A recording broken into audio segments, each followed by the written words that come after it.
शक्तीचा डोळे लासू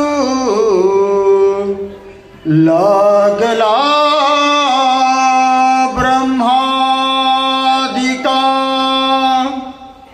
लागला ब्रह्मादिका सर्वज्ञ श्री चक्रधर स्वामी की जय। तू खुले आकाश माझे, तू नवा विश्वास माझा, संपला ताज्या हवेने बुंदगारा वास माझा। जे मुखोटे पाहिले ते चेहरे होतेच कोठे, मी तुझ्या वांचून मागू चेहरा कुणास माझा। राख स्वप्नांची जरीही राहिली हातात माझ्या, का तुझे पाहुण डोळे मोहरे संन्यास माझा।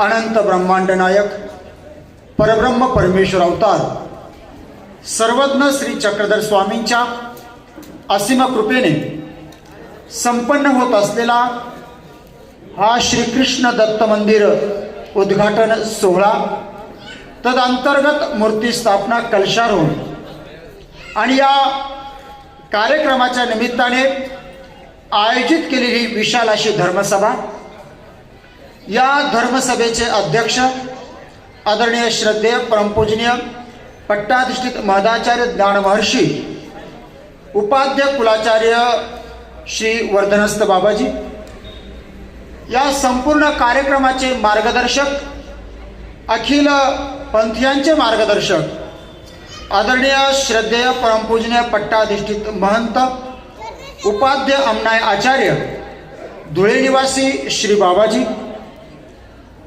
ज्ञानमंचावर उपस्थित आदरणीय श्रद्धेय परमपूजनीय पट्टाधिष्ठित महंत आचार्य प्रवर उपाध्य कुलभूषण सुकेनाथ देवस्थानचे अध्यक्ष आचार्य प्रवर श्री बाबाजी, ज्ञानमंचावर उपस्थित सर्वच ज्येष्ठ श्रेष्ठ संत महंत आचार्य, या कार्यक्रमाच्या निमित्ताने या ठिकाणी उपस्थित असलेल्या सर्व तपस्विनी माता भगिनी, सर्व संत वर्ग आणि सश्रद्ध अंतकरणाने आपली श्रद्धा समर्पित करण्याकरता या ठिकाणी जमलेले सर्व वासनिक माता बंधू भगिनी आणि बालगोपाल आहो, आणि ज्यांनी आपल्याला सूत्रसंचलनाच्या माध्यमातून सर्वांना एका सूत्रात बांधलं, तर या कार्यक्रमाचे सूत्रसंचालक आदरणीय शिंगवे देवस्थानचे शेवलीकर सर, आणि या कार्यक्रमाच्या माध्यमातून ज्यांनी आपल्या सर्वांना एकत्रित केलं ते या कार्यक्रमाच्या आयोजिका आदरणीय श्रद्धेय पूजनीय तपस्विनी शोभाताई साळकर। खरं तर प्रत्येकाचं नाव घ्यावं, आणि तुमचं सर्वच जणांची नावं इतकी पवित्र आहात, आपण इतके पवित्र आहात की तुमच्या नाव घेतल्याने माझी वाणी पवित्र होईल, पण या ठिकाणी वेळेचा अभाव आहे, म्हणून आहे या ठिकाणाहून आपणा सर्वांना साष्टांग दंडवत करतो। माझ्याजवळ या ठिकाणी 20 मिनिटं आहे, सरांनी अर्धा तास मला सांगितला होता, पण अर्धा तास जास्त होईल, कारण आता मुळातच भाषणाची, बाबांनी सांगितलं भाषणाची वेळ राहिलेलीच नाही आहे। ओबा हा एक महत्त्वाचा उल्लेख राहिला, ज्यांनी या वातावरणामध्ये मांगल्यता खऱ्या अर्थाने निर्माण केली ते सोनी पैठणीचे मालक बासरी वादक, अतिशय सुंदर असं बासरी वादनाने या वातावरणामध्ये त्यांनी मांगल्यता निर्माण केली, आणि खरोखर सूर त्यांचे बासरीचे होते, पण शब्द प्रत्येकाच्या हृदयातून मुखापर्यंत येत होते, प्रत्येकाच्या हातात ऑटोमॅटिक ताल बसत होता। खूप सुंदर असं बासरी वादन, साक्षात या ठिकाणी त्या वातावरणाची जी मांगल्यता निर्माण झाली ती अवर्णनीय आहे त्यांचा या ठिकाणी। आणि महत्त्वाचा उल्लेख या ठिकाणी राहिला, आदरणीय या गावाचे, या तालुक्याचे आमदार आणि महाराष्ट्र राज्याचे अन्न नागरी पुरवठा मंत्री माननीय नामदार श्री छगनरावजी भुजबळ साहेब यांचे स्वीय सहाय्यक, आपल्या सर्वांचं आदरस्थान श्री लोखंडे साहेब या ठिकाणी आलेले आहेत, यांचा नामोल्लेख या ठिकाणी राहिलेला होता, तोही महत्त्वाचा आहे, कारण मुळातच बाबांनी प्रास्ताविकातून खूप सुंदर असे विचार या ठिकाणी दिले। मला तरी वाटतं की बाबांच्या विचारानंतर ते विचार जर खरोखर आपण अंतःकरणात उतरवलेले असतील ना, तर त्याच्यानंतर आता बोलण्याची गरज नाहीये. मला त्याच्यानंतर बोलण्याची गरज नाही, कारण त्याच्या पलीकडे प्रबोधनच नाहीये काही. ते बाबांनी जे विचार दिले त्याच्या पलीकडे प्रबोधनच नाहीये काही. मुळात मंदिराची, आश्रमाची स्थापना जी आहे, या आश्रमातून, मंदिरातून होणारं जे काम आहे, जे कार्य आहे, हे नेमकं काय आहे, त्या स्थापनेचा हेतू नेमका काय, तो बाबांनी अतिशय कमी शब्दामध्ये आपल्यापर्यंत पोहोचवला. महानुभावांचा खऱ्या अर्थाने एक उद्देश प्रामुख्याने हाच आहे की खरा देव समाजाला समजावून सांगायचा आहे, खरा धर्म समाजाला समजावून सांगायचा आहे.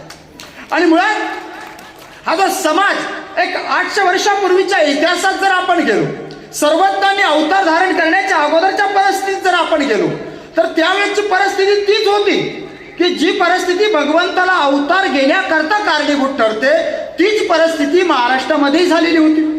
जिकडे तिकडे अंधश्रद्धेचं स्तोम माजलेलं होतं, जिकडे तिकडे कर्मकांडाने आपले डोकं वर काढलेलं होतं. खरा देव कुणाला कळत नव्हता, खरा धर्म कुणाला कळत नव्हता. तो खरा देव, खरा धर्म समजावून सांगण्याकरता त्या अनंत ब्रह्मांडाच्या मालकाला या भूमीवर यावं लागलं, अवतार धारण करावा लागला. असाच अवतार सर्वज्ञ श्री चक्रधर स्वामींनी 800 वर्षापूर्वी त्या गुजरात राज्यामध्ये हरिपाल देवांच्या शरीराच्या माध्यमातून स्वीकार केला होता. मुळात महानुभावांचा हेतूच तो आहे.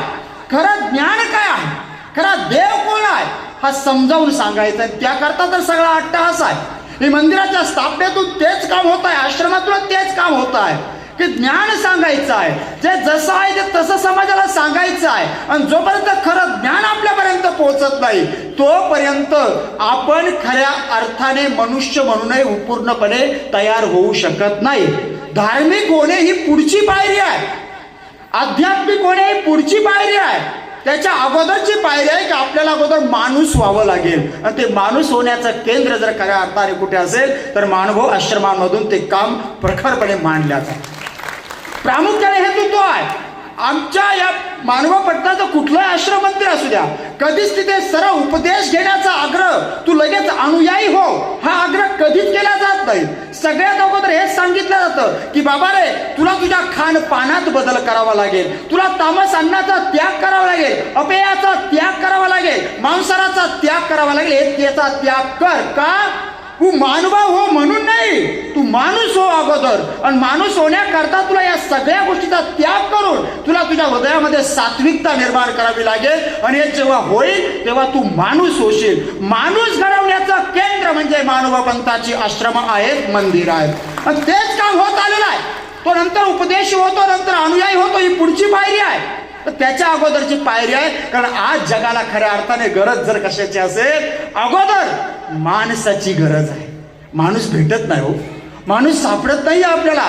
हो, मनुष्य खूप भेटतील, व्यक्ती खूप भेटतील, शरीराच्या भेटतील, पण माणूस भेटणं मात्र खूप कठीण आहे. आणि तो माणूस शोधायचा आहे. नव्हे तुम्ही माणूस शोधत आहात. आमची ही आचार्य मंडळी ते माणसं घडवत आहे, ती घडवत आहे, त्या माणसांना तयार करत आहे. आणि ती तयार करण्याचं बळ आमच्यासारख्या छोट्या माणसांमध्ये सुद्धा, आम्हाला सुद्धा ते बळ देण्याचं काम ही आचार्य मंडळी अप्रत्यक्षपणे करत असतात. आमच्या पाठीमागे त्यांच्या आचाराची, विचाराची ताकद आमच्या मागे उभे करतात. आणि म्हणून आमच्यासारखी संत मंडळी, आदरणीय शोभाताई सारखी एक तपस्विनी माता भगिनी हे काम करू शकते, एवढं मोठं कार्य करू शकते. याच्या पाठीमागे कारण फक्त या आचार्यांच्या आशीर्वाद, यांची प्रसन्नता, यांचं बळ आहे. हा विचार जो आहे, हा विचार पोहोचवणं गरजेचं आहे. उपदेश घे, तू मानुभाव हो, तू संन्यास घे, तू दीक्षा घे, तू अनुसरण घे. ही खूप पुढची पायरी झाली, खूप पुढची पायरी आहे. तिथपर्यंत जाण्याकरता वेळ लागणार आहे. पण त्याच्या अगोदर माणूस बनायचा आहे. आणि माणूस बनवण्याकरता हा कार्यक्रम आहे. कृष्ण दत्त मंदिर आपल्या गावात आहे. बाबांनी सांगितलं 150 वर्षापूर्वीचं मंदिराची स्थापना आहे. मग या मंदिरातून फक्त उपदेशित घडलंय का? फक्त मानव पंथाचे अनुयायीच तयार झाले का? तर नाही ना, ते तर तयार झाले. पण सोनी पैठणीचे बालक आता त्यांनी सुंदर असं बासरी वादन या ठिकाणी केलं. हे माणूस म्हणून तयार झाले. यांच्यामध्ये जी ऊर्जा निर्माण झाली, सात्विक विचार निर्माण झाले, कधीतरी या मठात गेले असतील, कधीतरी या संतांचं दर्शन त्यांना झालं असेल, कधीतरी त्यांच्यापुढे बसले असतील, 2 शब्द ऐकले असतील, हृदयामध्ये सात्विकता निर्माण होते, हृदयामधले तामस प्रवृत्ती संपून जाते आणि हे संपलं की मग खऱ्या अर्थाने आपण माणूस होण्याकरता सुरुवात करत असतो. तो माणूस आपल्याला व्हायचा. मंदिराची गरज, कारण मंदिर शब्दाची व्याख्या तर मी नेहमी सांगत असतो. मंदिर शब्दाची व्याख्या मी माझ्या पद्धतीने करतो. म म्हणजे मांगल्यता, दी म्हणजे दिव्यता आणि र म्हणजे रम्यता. या 3 गोष्टी जिथं एकत्र होतील ना त्याला मंदिर म्हणता येतं. एखाद्या मंदिरामध्ये जर मांगल्यता नसेल, दिव्यता नसेल, रम्यता नसेल तर त्याला मंदिर म्हणता येणार नाही. पण एखाद्या घरामध्ये जरी मांगल्यता, दिव्यता आणि रम्यता जर असली तर त्या घरालाही मी मंदिर म्हणायला कमी करत नाही, कारण या 3 गोष्टीच महत्वाच्या आहेत. त्याला मंदिर म्हणता येतं. जे आपल्या दत्तकृष्ण मंदिरामध्ये या 3 गोष्टीचा संगम झालेला आहे. तिथे मांगल्यता आहे. बघा ना, तिथे जाऊन बसावं, बसल्यानंतर तिथून उठावं वाटत नाही, तिथे मनामध्ये वाईट विचार येत नाही. म्हणजे काय, तिथे मांगल्यता आहे. दिव्यता म्हणजे ते जर आपण एक 10-15 मिनिटं जर डोळे लावून, घट्ट डोळे लावून चिंतन करत जर बसलो ना, निश्चितप्रमाणे आपल्याला साक्षात्कार होतो. कुठेतरी परमेश्वराचं वास्तव या ठिकाणी आहे याची जाणीव प्रत्येकाला होत असते, जो तिथे एक चित्त लावून ध्यान करत बसेल. दिव्यता तिथे आहे, रम्यता पण रमतं, ते रम्यता तिथं आहे. आणि तिथून आमचा शोभाताई त्या ठिकाणी राहून आपला धर्म सांभाळून धर्म प्रचाराचंही कार्य करत आहे. ते करण्याकरता एका स्त्रीमध्ये एवढी ताकद आहे आणि हे फक्त महानुभाव पंथामध्येच घडू शकतं. हो, हे फक्त महानुभाव पंथामध्ये घडू शकतं. आम्हाला अभिमान जो आहे ना, आम्ही महानुभाव आहोत. अभिमान याच करताय का महानुभाव पंथ हा जगाच्या पाठीवर असा पंथ आहे. या पंथामध्ये जातीभेद पाळल्या जात नाही. तू कुठल्या जातीचा आहे विचारल्या जात नाही, तू कुठल्या वर्णाचा आहे विचारल्या जात नाही, तू गरीब आहे का श्रीमंत आहे हे विचारल्या जात नाही. इथे जातीभेद नाही. इथे कुठला शूद्र, अशूद्र, उच्च हा कुठला भेद या ठिकाणी पाळला जात नाही. तू पुरुष आहे, तूच हे काम केलं पाहिजे, तू स्त्री आहे, तू हे करू शकत नाही, हा भेद या ठिकाणी पाळला जात आहे. इथे सर्वांना समान वर्तणूक दिल्या जाते, सर्वांना. आणि म्हणून तर अभिमानाने आम्ही सांगतो आम्ही मानभाव आहोत. आमची मानभावांची आश्रम, मंदिरं माणसं घडवण्याचं काम करतात, कारण आम्ही भेद हा कधीच पाळत नाही. इथं ज्ञान श्रवणाला जशी बंदिश आहे तशी ज्ञान प्रबोधनाला सुद्धा बंदिश नाहीये. इथे तू ज्ञान प्रबोधन करू शकतो, याला काही लिमिट आहे, काय बंधन आहे असे अजिबात नाही. इथे सर्व समानता आहे. कारण मला 800 वर्षापूर्वीचा विचार सर्वज्ञांचा आम्ही घेऊन चाललेलो आहोत. हा 800 वर्षापूर्वीचा विचार सर्वज्ञांनी जो महाराष्ट्राच्या मातीमध्ये रुजवला आणि तोच विचार आचार्यांच्या रूपाने ज्यावेळेस भानखेडीच्या जंगलामध्ये विस्मृतीमध्ये गेला होता, अगदी आचार्य विस्मृतीमध्ये गेले होते. आता आचार्य शुद्धीवर जर नाही आले, नसते आले तर कदाचित देव आम्हाला कळाला नसता, कदाचित स्वामी आम्हाला कळाले नसते. पण त्यावेळेस तो सर्वज्ञांचा विचार, 800 वर्षापूर्वीचा सर्वज्ञांचा विचार भानखेडीच्या जंगलामधून एका माऊलीने, एका मातेनं आपल्या पाठीवर व्हायला, त्या तपस्विनी महादाई मातेच्या नावाने आजचं हे सभागृह आहे. त्या दिवशी त्या माऊलीने जर तो आचार्यांना पाठीवर नसतं व्हायलं, स्वामी आम्हाला कळाले नसते. आणि खरं सांगतो का त्या दिवशी त्या माऊलीच्या पाठीवर आचार्य श्री नागदेव नव्हते. त्या माऊलीच्या पाठीवर त्या दिवशी अख्खा महानुभाव पंथ होता. तो महानुभाव पंथ त्या माऊलीने त्या ठिकाणी पोहोच केला. आत्ताच या ठिकाणी महानुभाव पंथाच्या मंदिराचे जीर्णोद्धार आचार्य प्रवर महंत श्री कापूसतळेकर बाबांचं या ठिकाणी आगमन झालेलं आहे. टाळ्यांच्या गजरामध्ये आपण या ठिकाणी सर्वांनी बाबांचं स्वागत करायचं आहे. ही प्रसन्नता आहे त्या परमेश्वराची. बाबांना प्रकृती अस्वास्थ्य, वेळेची कमतरता आहे, पण या ठिकाणी परमेश्वराने हा योगही जोडून आणला. खरोखर हा कार्यक्रम यशस्वी झाला. याला प्रमाण काय? याला प्रमाण हेच आहे, या आचार्यांची पावन उपस्थिती या ठिकाणी आहे. आचार्य प्रभू धुळ्याचे बाबा गेल्या कितीतरी दिवसापासून तळमळीने या कार्यामध्ये सहभागी आहेत. रणाईचे श्री बाबांचे या ठिकाणी आगमन झाले. बाबांनी अमूल्य वेळ या ठिकाणी दिला. फलटणच्या श्री बाबांचं आत्ताच या ठिकाणी आगमन झालं. प्रकृती अस्वास्थ्य हो सांगितलं, म्हणजे 250. आता बाबांनी मला संख्या सांगितली, 250 मंदिरांचा केला. पण मी तर म्हणतो असंख्य मंदिरांचा जीर्णोद्धार बाबांच्या हातातून झालेला आहे आणि अजून खूप काम बाकी आहे. खूप काम बाकी आहे. बाबांच्या कार्याचं वर्णन मी करू शकत नाही, मी खूप छोटा आहे आपल्या सर्वांसमोर, खूप छोटा आहे. पण आपली उपस्थितीमध्येच सर्व आलं. शोभाताईंवर आपली प्रसन्नता आहे, त्या परमेश्वराची कृपा आहे. स्वामी श्री चक्रधरांची कृपा या माऊलीवर, तपस्विनी शोभाताईंवर, या माऊलीवर अखंड राहावी.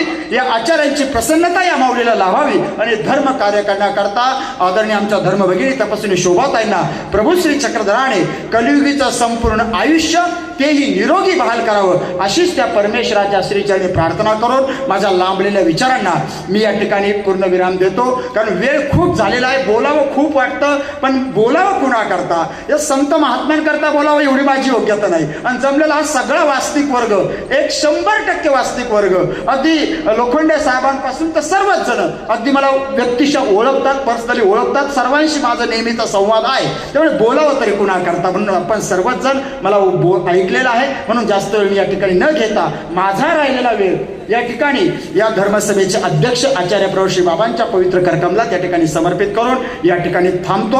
आदरणीय शोभाताईंना धन्यवाद देतो. आपण मला या ठिकाणी बोलवून जो सन्मान दिला, वाघ पुष्पाने आपली सेवा करण्याची संधी दिली, त्याबद्दल आपल्या सर्वांचे आदरणीय शोभाताईंचे ऋण व्यक्त करतो. आपण सर्वांनी माझे विचार ऐकून घेतले त्याबद्दल आपल्या सर्वांचे ऋण व्यक्त करून या ठिकाणी थांबतो. दंडवत प्रणाम. जय श्री चक्रधर. अतिशय